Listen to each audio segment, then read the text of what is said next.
दोस्तों, जब भी कोई हमारे सामने आकर ऐसा कहता है कि वो मायावी शक्तियों में मानता है या फिर वो राक्षसों की कहानियों को मानता है, तो हम इंस्टेंटली उसे सुपरस्टिशियस कह देते हैं। ऐसा शायद इसलिए क्योंकि आज के युग में साइंस इतना तरक्की कर चुका है कि हम हर चीज को साइंस की मदद से ही एक्सप्लेन करने की कोशिश करते हैं। लेकिन कई बार ऐसी चीजें भी होती हैं जिसे साइंस एक्सप्लेन नहीं कर पाती, या फिर कुछ पौराणिक चीजें जो कि सही साबित होती है साइंस की ही मदद से। तो ऐसे में हमारे मन में जद्दोजहद होती है साइंस वर्सेस सुपरनैचुरल को लेकर। तो इसी कॉन्सेप्ट पे डिज्नी प्लस हॉटस्टार पे नई सीरीज आई है दहन रागन का रहस्य, जो कि बहुत ही इंटरेस्टिंग है। और आज की वीडियो में हम इसी सीरीज पे बात करने वाले हैं। ये सीरीज काफी अमेजिंग है, जहां हम बहुत ही मंजे हुए कलाकार को देख पाते हैं, जैसे कि तिस्का चोपड़ा, सौरभ शुक्ला, राजेश तायलंग, अंकुर नायर इत्यादि। तो फिर हम वेट क्यों कर रहे हैं, चलिए इस सीरीज के प्रेमिस को जल्दी से जानते हैं।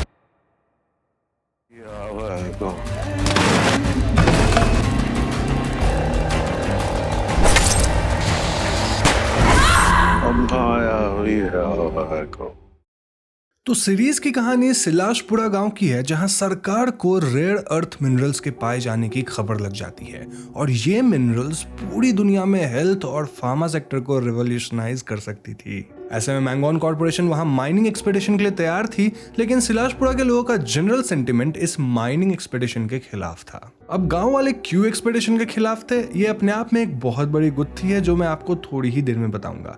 फिलहाल आप ये जानो कि आईएएस ऑफिसर अवनी राउत इस केस को लेती हैं ताकि उनकी देखरेख में ये माइनिंग एक्सपेडिशन स्मूथली हो सके। अब अवनी की अपनी एक कॉम्प्लिकेटेड पास्ट है। जी हाँ, अवनी के पति करुण ने हाल ही में खुद को मार लिया था, और ऐसे में अवनी का बेटा अनय अपनी माँ से काफी डिटैच्ड हो गया था। अनय को लगता था कि उसके डैड की मौत उसकी मॉम की गलती है, लेकिन अनय को सच का कोई आइडिया नहीं था।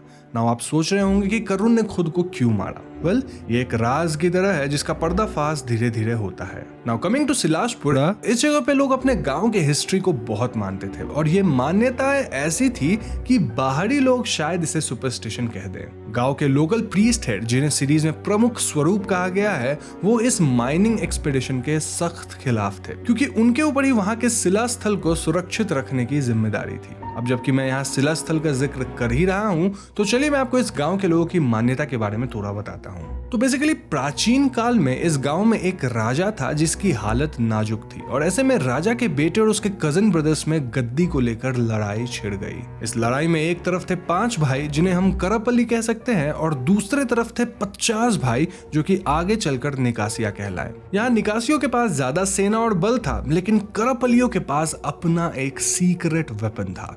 ये वेपन था रिढियाकन, जो कि करपल्ली के सबसे बड़े भाई वायुसेन और एक राक्षसनी हाडिका का बेटा था। हाडिका राक्षसनी थी, तो ऐसे में रिढियाकन मायावी था, जिसकी माया इंसान के शरीर पे नहीं बल्कि उसके दिमाग पे वार करती थी। रिढियाकन के माया में जो फंस जाता था उसे राकन कहा जाता था, और राकन के अंदर इंसानियत खत्म हो जाती है। वो बिना रिश्ता नाता देखे किसी को भी मार सकते हैं। इन जनरल राकन एकदम वायलेंट हो जाता है, और उसका काम है जो दिखे उसे मार डालो। तो युद्ध में ऐसा ही कुछ हुआ, जहां रिढियाकन की माया की वजह से निकासिया सैनिक आपस में ही भिड़ गई और करपल्लियों की जीत हो गई। जीत के बाद करपल्लियों ने सोचा कि रिढियाकन तो इतना ताकतवर है कि वो अपनी शक्ति से गद्दी भी हथिया सकता है, इसलिए इन्होंने अपने कुल देवता का आवाहन करके एक घास की पत्ती से बने अस्त्र की मदद से रिढियाकन का गला काट दिया। गला कटने के बाद भी रिढियाकन का सर अपनी मां को पुकारता रहा, और इसीलिए इस बोलते हुए सर को शिला में बंद कर दिया गया। तभी सबने सौगंध लिया कि वो शिला की पूजा अर्चना करके इसे शांत रखेंगे। वहीं रिढियाकन की मां हाडिका अपने पुत्र को खोने के गम में मर गई, लेकिन ऐसा कहते हैं कि वो पुनर्जन्म लेकर एक दिन मायावी को फिर से जगा देगी। बात करें निकासिया क्लैन की, तो हार जाने के बाद उन्हें देश निकाला दिया गया था, लेकिन वो लोग पहाड़ों में छिपकर वहीं आसपास रहने लगे। करंटली करपल्ली लोग आज भी शिला स्थल की रक्षा करते हैं एंड आम जिंदगी जी रहे हैं। वहीं निकासिया लोग उस एरिया में इधर उधर रहते हैं एंड उनमें भी कई लोग आम जिंदगी जीते हैं। ये लोग कभी कभी पुलिस वगैरह पर अटैक भी कर देते हैं। अब प्रमुख स्वरूप का कहना था कि अगर माइनिंग एक्सपेडिशन की गई तो सिला स्थान टूट सकता है और फिर रेडियाकन की मायावी सबको खत्म कर देगी। गांव में राकन आएंगे और उनसे लड़ पाना या बच पाना असंभव होगा। अब इन बातों को सुनकर अवनी इसे सुपरस्टिशन मानती है, लेकिन यहाँ सोचने वाली बात यह थी कि सिलाशपुरा में अक्सर अजीब अजीब घटनाएं होती रहती थी, जैसे कि भारी मात्रा में लोगों का पजेस होना, किसी का गायब होना या फिर इवन लोगों का खुद को मार लेना। ऐसे में लोकल्स को मना कर माइनिंग एक्सपेडिशन करवाना अवनी के लिए एक चैलेंज होने वाला था, जिसके लिए वो सिलाशपुरा अपने बेटे अनय के साथ पहुंच जाती है। यहाँ अवनी लोकल्स को समझाने की कोशिश करती है कि माइनिंग एक्सपेडिशन से उनके एरिया का कितना डेवलपमेंट हो सकता है, लेकिन तभी प्रमुख स्वरूप अपने फॉलोअर्स के साथ अवनी को लोकल्स तक अपनी बात पहुंचाने से रोकते हैं। वो कहते हैं कि डेवलपमेंट और पैसे का क्या करोगे जब तुम खुद रहोगे ही नहीं। ऐसे में अवनी गुस्से में मैंगोन कॉर्पोरेशन के हेड मिस्टर मौर्य को माइनिंग एक्सपेडिशन चालू करने को कह देती है। एक्सपेडिशन के लिए वहां कुछ ब्लास्ट किए जाते हैं, जिससे शिला स्थल कांप उठता है और रेडियाकन के शिला में दरारें आ जाती है। जी हाँ दोस्तों, ऐसा होने के ठीक बाद वहां तेज बारिश होने लगती है, जबकि ये कोई बारिश का मौसम नहीं था। कुछ ही देर बाद 2 मजदूर माइन के पास वाले केव्स में गिर के फंस जाते हैं, जिसे लोकल्स शापित मानते थे, और इस केव में फंसकर एक की तो मृत्यु भी हो जाती है। इतना ही नहीं, दूसरा वर्कर जो बच जाता है वो थोड़ा अजीब बिहेव करने लग गया था। पास के लेक में कई मछलियां एक साथ मृत पाई जाती हैं और उनका मृत शरीर पानी पे फ्लोट करने लगा था। एक रेयर बर्ड का समूह एक दूसरे की जान लेते हैं और अपने अंडे भी कुचल देते हैं, जबकि ये पंछी शांति प्रिय होते हैं। हद तो तब हो जाती है जब गांव का मुखिया भवानी भी मृत पाया जाता है। और यहाँ सबसे स्केरी बात यह थी कि इन सारे फिनोमेनन को एंसेस्टर्स कह चुके थे, यानी कि वो कह रहे थे कि ऐसा ही कुछ होगा। अब एक तरफ तो इन सारी घटनाओं को सुपरनैचुरल माना जा सकता है, वहीं दूसरी तरफ अवनी और उसका दोस्त सैंडी इसे साइंस की मदद से एक्सप्लेन करने लगते हैं। फॉर एग्जाम्पल, अचानक बारिश क्लाउड बर्स्ट की वजह से हुई थी। 2 वर्कर्स केव में इसलिए फंसे क्योंकि उनके रोप को किसी ने काटा था। बेसिकली उनके रोप्स के साथ टैम्पर किया गया था। अब ये टैम्परिंग किसने और क्यों किया वो हम कहानी के एंड में जान पाते हैं। नाउ जो बंदा अजीब बिहेव करने लगा था उसकी मेंटल हेल्थ की हिस्ट्री थी, तो ऐसे में शायद बिना ट्रीटमेंट के वो स्नैप कर गया। अब मछलियां इसलिए मृत पाई गई क्योंकि ब्लास्ट की वजह से वेव्स अंडरग्राउंड ट्रैवल करी होगी और उससे मछलियां शॉक होकर मारी गई। वो रेयर बर्ड्स शायद इसीलिए वायलेंट हुए क्योंकि उन्हें अपने आसपास कुछ इन्फेक्शन फील हुआ और उसे खत्म करने के चक्कर में वो एक दूसरे को मार डाले। और रही बात भवानी के मौत की, तो या तो उन पे कोई जंगली जानवर अटैक किया या उन्हें अपने मकसद के लिए किसी ने मारा है। तो आप यहाँ देख सकते हैं कि हर एक घटना के 2 पहलू हमारे सामने रख दिए जाते हैं। एक पहलू है लोगों के विश्वास और उनके गांव के इतिहास से जुड़ी, वहीं दूसरा पहलू है विज्ञान से जुड़ा हुआ। अब इन सभी घटनाओं की जांच पड़ताल सर्कल इंस्पेक्टर भैरव सिंह कर रहा था और वो थोड़ा राउडी टाइप था। उसके मुंह ना ही लगे तो ज्यादा बढ़िया। नाउ भैरव सिंह का खुद का भी एक सीक्रेट था जिसकी वजह से वो मैंगोन कॉर्पोरेशन के जीएम मिस्टर मौर्य की बात मानता रहता था। ये सब प्लॉट काफी दिलचस्प है with a good arc and this is what is great about this series. Her character में डेप्थ है और सबका अपना मकसद है। भैरव सिंह के अंदर परिमल नाम का जो हेड कांस्टेबल काम कर रहा था वो भी प्रमुख स्वरूप से रिलेटेड था और वो कड़पल्लियों के कस्टम्स को कायम रखना चाहता था। तो अब जबकि हम कैरेक्टर्स की बात कर ही रहे हैं तो हम सचेत को कैसे भूल सकते हैं। सचेत ही अवनी का पॉइंट ऑफ कांटेक्ट था जब वो इस विलेज में आई थी एंड गोइंग फर्दर भी वही पॉइंट ऑफ कांटेक्ट रहा था, उनसे ही अवनी बात करती थी। लेकिन यहाँ सीक्रेट बात यह है कि सचेत खुद ही करपली था, जो कि अवनी को जल्दी ही पता चलता है। इतना ही नहीं, वो प्रमुख स्वरूप से भी जुड़ा था। बेसिकली स्वरूप उसके अंकल थे और सचेत और उसका पास्ट भी काफी दिलचस्प है, जहां हम सचेत के पिता की कहानी जान पाते हैं। लोगों का कहना था कि सचेत के पिता 1989 में एक राकन को खत्म किए थे जो कि एक छोटी बच्ची थी।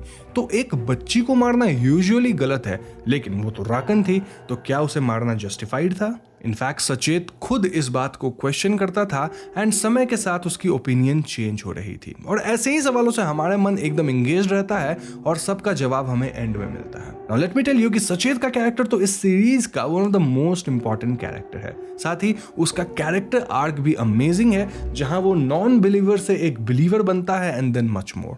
फाइनल जो उसका फेट अंत में हुआ वो मैं आपको बताऊंगा नहीं, बट इट इज इंटरेस्टिंग, आप उसे देखना जरूर। एनीवेज, इन बातों के बीच में मैं तो अवनी के बेटे अनय को भूल ही गया।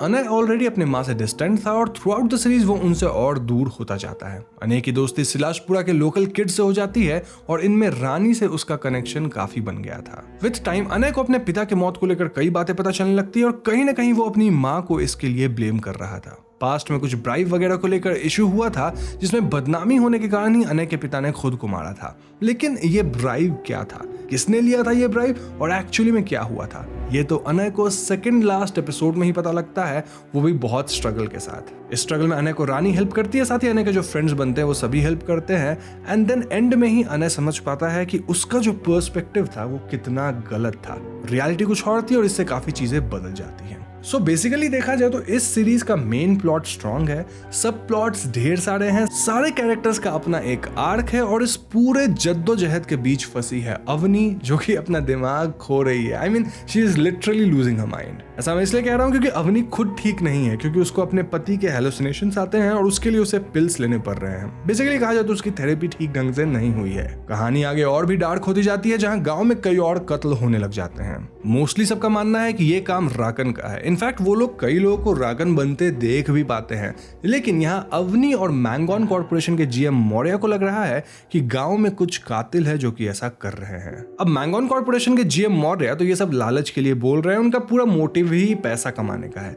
लेकिन अवनी का जो अपना प्रिंसिपल्स है वो उसे इसे बिलीव करने से मना कर रहा है, लेकिन वो जो सामने देख रही है वो बहुत ही डिफरेंट है। तो ऐसे में हम कह सकते हैं कि इन माइंड्स के अंदर खुद का एक रहस्य है। इनफैक्ट सिलाशपुरा में ही एक बहुत बड़ा रहस्य है और धीरे धीरे स्थिति बद से बदतर होती जा रही है। इन सब के ऊपर गांव वाले अब अवनी को ही ब्लेम करने लग जाएंगे, क्योंकि ये सब नाटक अवनी के आने के बाद ही शुरू हुआ। आई मीन अवनी के ऑर्डर पे ही तो मैंगोन वाले ने माइनिंग एक्सपीडिशन करी और शिला में दरारें आ गई, अब मौतें हो रही हैं, राकन बन रहे हैं लोग। तो हो क्या रहा है आखिर यहाँ? ये सब सुनकर हम सबके मन में एक सवाल आता है कि आखिर सिलाशपुरा का सच क्या है?